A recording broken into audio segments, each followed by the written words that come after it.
2026ರ T20 ವಿಶ್ವಕಪ್ ಮೇಲೆ ಕಣ್ಣಿಟ್ಟಿರುವಂತ team India Asia ಕಪ್ನಲ್ಲೂ ಕೂಡ ಕಪ್ ಗೆದ್ದು ಮತ್ತಷ್ಟು ಸ್ಟ್ರಾಂಗ್ ಆಗೋ ಟಾರ್ಗೆಟ್ನಲ್ಲಿದೆ.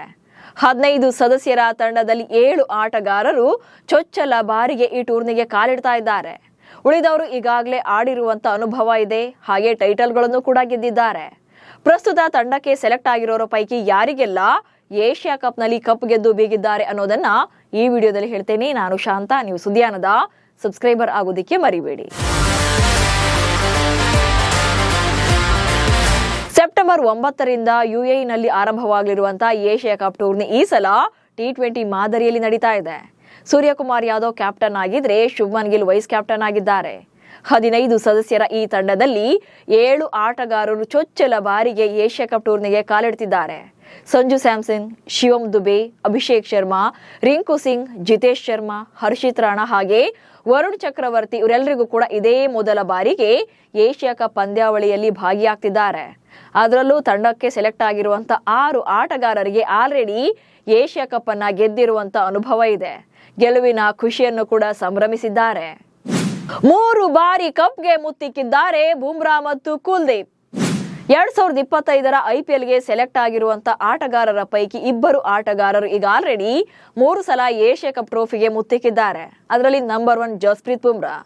ಬುಮ್ರಾ ಒಂದಲ್ಲ ಎರಡಲ್ಲ 3 ಸಲ ಈಗ ಆಲ್ರೆಡಿ ಏಷ್ಯಾ ಕಪ್ ಅನ್ನ ಗೆದ್ದಿರುವಂತ ತಂಡದಲ್ಲಿದ್ರು. 2016, 2018 ಹಾಗೆ 2023ರಲ್ಲಿ ಚಾಂಪಿಯನ್ ಭಾರತ ತಂಡದೊಂದಿಗೆ ಸಂಭ್ರಮಿಸಿದ್ರು. ಹಾಗೆ ಟೂರ್ನಿಯಲ್ಲಿ ಉತ್ತಮ ಪ್ರದರ್ಶನವನ್ನು ಕೂಡ ನೀಡಿದ್ದಾರೆ. 2016ರಲ್ಲಿ ಟಿ20 ಮಾದರಿಯಲ್ಲಿ ನಡೆದ ಟೂರ್ನಿಯಲ್ಲಿ 6 ವಿಕೆಟ್ಗಳನ್ನು ಪಡ್ಕೊಂಡಿದ್ರೆ 2018 ಮತ್ತು 2023ರಲ್ಲಿ ಏಕದಿನ ಮಾದರಿಯಲ್ಲಿ ಕ್ರಮವಾಗಿ 8 ಹಾಗೆ 4 ವಿಕೆಟ್ಗಳನ್ನು ಬೇಟೆಯಾಡಿದ್ದಾರೆ. ಇನ್ನು ಬುಮ್ರಾ ಅವರಂತೆಯೇ 3 ಬಾರಿ ಟೂರ್ನಮೆಂಟ್ ಗೆದ್ದ ಮತ್ತೊಬ್ಬ ಭಾರತೀಯ ಅಂದ್ರೆ ಅದು ಸ್ಪಿನ್ ಬೌಲರ್ ಆಗಿರುವಂತಹ ಕುಲ್ದೀಪ್ ಯಾದವ್. ಕುಲ್ದೀಪ್ 2016ರ ತಂಡದ ಭಾಗವಾಗಿದ್ರು, ಬಟ್ ಬೌಲಿಂಗ್ಗೆ ಅವಕಾಶ ಸಿಕ್ಕಿರಲಿಲ್ಲ. ಹೀಗಿದ್ರು ಕೂಡ ಅವರು ವಿಜೇತ ತಂಡದ ಭಾಗವಾಗಿದ್ರು. ಹಾಗೆ 2018 ಮತ್ತು 2023ರಲ್ಲಿ ನಡೆದ ಏಕದಿನ ಮಾದರಿಯ ಆವೃತ್ತಿಗಳ ಗೆಲುವಿನಲ್ಲಿ ಉತ್ತಮ ಪ್ರದರ್ಶನ ನೀಡಿದ್ದಾರೆ. ಕ್ರಮವಾಗಿ 10 ಮತ್ತು 9 ವಿಕೆಟ್ಗಳನ್ನು ಉರುಳಿಸಿದ್ರು. 2 ಸಲ ಏಷ್ಯಾ ಕಪ್ ಗೆದ್ದಿದ್ದಾರೆ ಹಾರ್ದಿಕ್ ಪಾಂಡ್ಯ. ಇನ್ನು ಪ್ರಸ್ತುತ ಟೂರ್ನಿಗೆ ಸೆಲೆಕ್ಟ್ ಆಗಿರೋ ಆಲ್ರೌಂಡರ್ ಹಾರ್ದಿಕ್ ಪಾಂಡ್ಯ ಕೂಡ 2 ಬಾರಿ ಏಷ್ಯಾ ಕಪ್ಗೆ ಮುತ್ತಿಕ್ಕಿದ್ದಾರೆ. 2016 ಮತ್ತು 2023ರಲ್ಲಿ ಭಾರತ ತಂಡದ ಗೆಲುವಿನ ಹೀರೋ ಆಗಿದ್ರು. 2016ರಲ್ಲಿ 33 ರನ್ ಹಾಗೆ 7 ವಿಕೆಟ್ಗಳ ಬೇಟೆಯಾಡಿದ್ರು. 2023ರಲ್ಲಿ ಬ್ಯಾಟಿಂಗ್ನಲ್ಲಿ 97 ರನ್ ಗಳಿಸಿದ್ರೆ ಬೌಲಿಂಗ್ನಲ್ಲಿ 6 ವಿಕೆಟ್ಗಳನ್ನು ಉರುಳಿಸಿದ್ರು. ಆಕ್ಚುಲಿ ಪಾಂಡ್ಯ 2018ರ ಆವೃತ್ತಿಯಲ್ಲೂ ಕೂಡ ತಂಡಕ್ಕೆ ಸೆಲೆಕ್ಟ್ ಆಗಿದ್ರು. ಆದರೆ ಮೊದಲ ಪಂದ್ಯದಲ್ಲೇ ಗಂಭೀರ ಬೆನ್ನು ನೋವಿನ ಕಾರಣದಿಂದಾಗಿ ಏಷ್ಯಾ ಕಪ್ನಿಂದ ಹಿಂದೆ ಸರಿದಿದ್ರು. ಗಿಲ್, ಸೂರ್ಯ, ತಿಲಕ್ ಕೂಡ ಏಷ್ಯಾ ಕಪ್ ಚಾಂಪಿಯನ್ಸ್.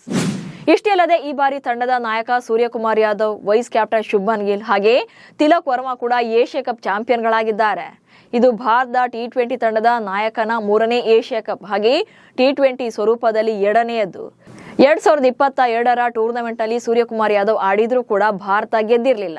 ಆದರೆ 2023ರಲ್ಲಿ 1 ಏಕದಿನ ಪಂದ್ಯದಲ್ಲಿ ಸೂರ್ಯ ಆಡಿದ್ರು. ಹಾಗೆ ಶುಭ್ಮನ್ ಗಿಲ್ ಕೂಡ 2023ರಲ್ಲಿ ODI ಸ್ವರೂಪದಲ್ಲಿ ಬ್ಯಾಟ್ ಬೀಸಿದ್ರು. 6 ಪಂದ್ಯಗಳಲ್ಲಿ ಭಾರತ ಬರ ಕಣಕ್ಕಿಳಿದು 75ರ ಸರಾಸರಿಯಲ್ಲಿ 302 ರನ್ಗಳನ್ನು ಗಳಿಸಿದ್ರು. ಇನ್ನು ತಿಲಕ್ ವರ್ಮಾ ಅವರಿಗೆ ಇದು 2ನೇ ಏಷ್ಯಾ ಕಪ್ ಆಗಿದೆ. 2023ರ ಆವೃತ್ತಿಯಲ್ಲಿ ODIಗೆ ಪದಾರ್ಪಣೆ ಮಾಡಿದ್ರು. ಆದರೆ ಬಾಂಗ್ಲಾದೇಶ ವಿರುದ್ಧ ಕೇವಲ 5 ರನ್ ಗಳಿಸಿ ಔಟ್ ಆಗಿದ್ರು. ಒಟ್ನಲ್ಲಿ ಏಷ್ಯಾ ಕಪ್ನಲ್ಲಿ ಗೆಲುವಿನ ರುಚಿ ಕಂಡಿರೋರು ಹಾಗೆ ಈಗಷ್ಟೇ ಕಾಲಿಡ್ತಿರೋರು ಎಲ್ಲರೂ ಸೇರಿ ಹೊಸ ಯುಗಾರಂಭಕ್ಕೆ ಸಜ್ಜಾಗಿದ್ದಾರೆ. 8 ರಾಷ್ಟ್ರಗಳ ಹೈ ವೋಲ್ಟೇಜ್ ಫೈಟ್ನಲ್ಲಿ ಗೆದ್ದು ಹಾಲಿ ಚಾಂಪಿಯನ್ಶಿಪ್ ಅನ್ನ ಉಳಿಸಿಕೊಳ್ತಾರ ಅನ್ನೋದನ್ನ ಕಾದು ನೋಡಬೇಕು. ನಮಸ್ಕಾರ.